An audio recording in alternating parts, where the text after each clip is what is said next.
कुरान पाक अल्लाह की ऐसी किताब है जिसमें अल्लाह ताला ने अपने बंदों से बात की है। अगर कुरान पहाड़ों पर नाजिल किया जाता तो पहाड़ अपनी जगह छोड़ देते। अल्लाह की पहचान ही अल्लाह की निशानियों से है और कुरान पाक अल्लाह की निशानियों से भरा पड़ा है। आपको जानकर हैरानी होगी कि बहुत सी धातें ऐसी हैं जो जमीन की पैदावार नहीं है बल्कि दूसरे प्लैनेट से आई हैं। जैसे कि लोहा लोहा आज से लाखों साल पहले मेटियोर के जरिए जमीन पर आया। साइंस ने ये आज डिस्कवर किया, लेकिन कुरान पाक में अल्लाह ताला सूरह हदीद आयत नंबर 25 में फरमाता है, और हमने लोहा उतारा जिसमें लड़ाई का सामान है और लोगों के लिए और फायदे भी। आपको ये जानकर हैरानी होगी कि हम रोजमर्रा की जिंदगी में जो पानी इस्तेमाल करते हैं वो जमीन की पैदावार नहीं है, बल्कि लाखों साल पहले अल्लाह ताला ने पानी को जमीन पर उतारा था।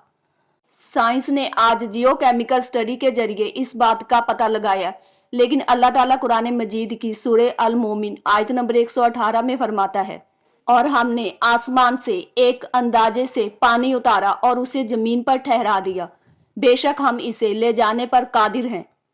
आप सब लोग जानते हैं कि इंसान के फिंगरप्रिंट्स इंसान की बॉडी का सबसे कॉम्प्लिकेटेड और यूनिक पार्ट है। एक इंसान के फिंगरप्रिंट्स दूसरे इंसान के फिंगरप्रिंट्स से अलग होते हैं। साइंस ने ये बात आज डिस्कवर की, लेकिन कुरान मजीद की सूरह क़यामा आयत नंबर 4 में अल्लाह ताला फरमाता है, क्यों नहीं हम इस बात पर कादिर हैं कि इसकी उंगलियों के पोरों तक को ठीक कर दें। आपको ये जानकर हैरानी होगी कि जब फीमेल स्पाइडर बच्चे देती है तो मेल स्पाइडर को मार देती है, और जब बच्चे बड़े होते हैं तो फीमेल स्पाइडर को मार देते हैं। कुरान मजीद की सूरह अनकबूत में अल्लाह ताला फरमाता है, और जिसने अल्लाह के सिवा दूसरे मददगार बना रखे हैं उनकी मिसाल मकड़ी के घर जैसी है, और सबसे कमजोर घर मकड़ी का घर होता है। अगर स्पेस की बात करें तो नासा ने रिसेंटली ऐसा प्लैनेट डिस्कवर किया है जो 2 स्टार्स को ऑर्बिट कर रहा है। इस प्लैनेट पर 2 सनराइज और 2 सनसेट देखे जाते हैं। कुरान मजीद की सूरह मार्ज आयत नंबर 41 में अल्लाह ताला फरमाता है, मुझे तमाम मशरिकों और तमाम मगरिबों के रब की कसम, बेशक हम जरूर कादिर हैं। अगला फैक्ट आपको हैरानी में डाल देगा। सूरज, जो कि हमारे सोलर सिस्टम का सेंटर ऑफ ग्रेविटी है, सूरज में 92% हाइड्रोजन और 8% हीलियम होती है।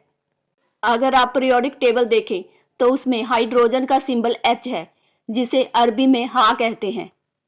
कुरान मजीद में एक सूरह है जिसका नाम शम्स है। शम्स का मतलब सूरज है। कुरान मजीद की इस सूरह की हर लाइन हा पर खत्म होती है, और कुरान मजीद में इस सूरह को 91 नंबर पर रखा है। हैरानी की बात यह है कि साइंस इस बात को मानती है कि सूरज इस यूनिवर्स के बनने के 91 मिलियन ईयर बाद बना। सूरज और जमीन के दरमियान डिस्टेंस भी 91.4 माइल्स है।